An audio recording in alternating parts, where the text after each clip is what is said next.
प्रणाम सुंदर साहब जी। पिछले वीडियो में हमने श्री कलश ग्रंथ हिंदुस्तानी का प्रकरण 23 पूर्ण किया। आज हम आगे के प्रकरण का पाठ करेंगे। सुंदर साहब जी, अगर आपको यह वीडियो अच्छा लगता है तो प्लीज़ लाइक और कमेंट करें, और जो भी सुंदर साहब आपके साथ जुड़े हुए हों उन सबको भी यह वीडियो अवश्य शेयर करें। सुंदर साहब जी, जिन्होंने अब तक हमारे इस चैनल को सब्सक्राइब नहीं किया, वे प्लीज़ इस चैनल को सब्सक्राइब कर दें ताकि आने वाले नए वीडियो का नोटिफिकेशन आपको तुरंत मिल जाए।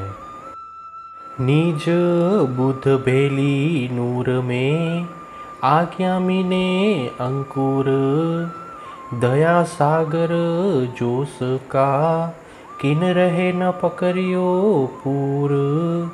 तातम का प्रकाश और अक्षर ब्रह्म की मूल बुद्धि एकाकार होकर श्रीधनी जी की आज्ञा से इंद्रावती के हृदय में अंकुरित हुई। अक्षरातीत ब्रह्म के आवेश के साथ अवर्तनी दया के सागर का प्रवाह किसी से भी पकड़ा नहीं जा सकता। ये लीला है अति बड़ी आइया इंड माहे, कई होए सी पर कीन ब्रह्मांडो ना है। परम धाम की यह लीला अति महत्वपूर्ण है, जो इस ब्रह्मांड में जागनी लीला के रूप में प्रकट हुई है।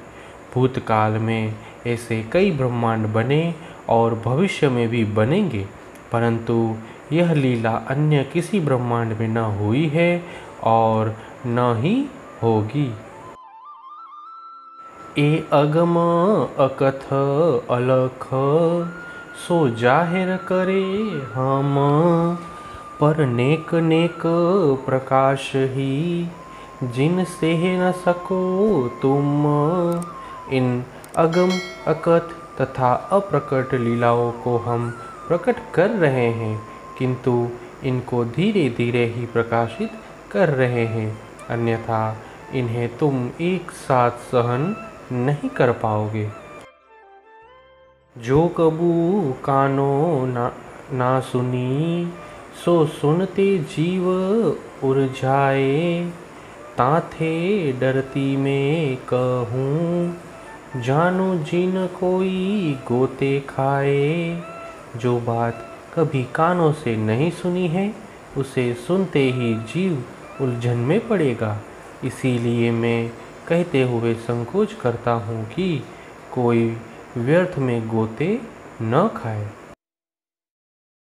ना तो सब जाहिर करूँ, ना ही तुम सो अंतर, खींच खींच तो कहती हूँ सो तुम्हारी खातर। अन्यथा मैं तुम्हारे सामने सब कुछ एक ही बार प्रत्यक्ष कर देता। मैं तुम्हारे साथ कोई अंतर नहीं रखता, तुम्हारे लिए ही मैं सोच विचार कर कहता हूँ। तुम दुख पाया मुझे साल ही, अब सुख सब तुम हस्तक, दिया तुम्हारा पावही दुनिया 14 तबक। तुमने अभी तक जो दुख प्राप्त किए हैं उनसे मुझे भी कष्ट हो रहा है, इसीलिए अब सभी सुख तुम्हारे हाथ में सौंप दिए हैं। यहाँ तक कि 14 लोकों की दुनिया भी तुम्हारे दिए हुए सुख ही प्राप्त कर पाएगी। अंजू कहती सकुचो पर बहुत बड़ी है बात, शोभा पाई तुम या थे बड़ी जो पिया वतन साख्यात। अब भी यह सब कहते हुए मुझे संकोच हो रहा है, किंतु यह बात सचमुच बहुत बड़ी है। तुमने तो इससे भी बड़ी शोभा प्राप्त की है, क्योंकि संसार को मुक्ति देने के सामर्थ्य के साथ साथ तुम्हें अपने प्रियतम धनी के परम धाम का भी अनुभव हो गया है। इंड अखंड भी जाहिर किए जागनी जोत, अब सुन फोड़ आगे चली, जहाँ थे इंड पैदा होत। जागनी लीला में तारतम की इस अखंड ज्योति ने व्रज, रास आदि अखंड ब्रह्मांड को भी प्रकट कर दिया। अब शून्य मंडल पार कर यह ज्योति वहाँ तक पहुँची जहाँ से यह जगत उत्पन्न होता है। शोभा इन मंडल की क्यों कर कहूँ वचन, सो बुध नूर जाहिर करी, जो कबू न सुनी न कही किन्न। मैं इन वचनों से इस अखंड मंडल की शोभा का वर्णन कैसे करूं?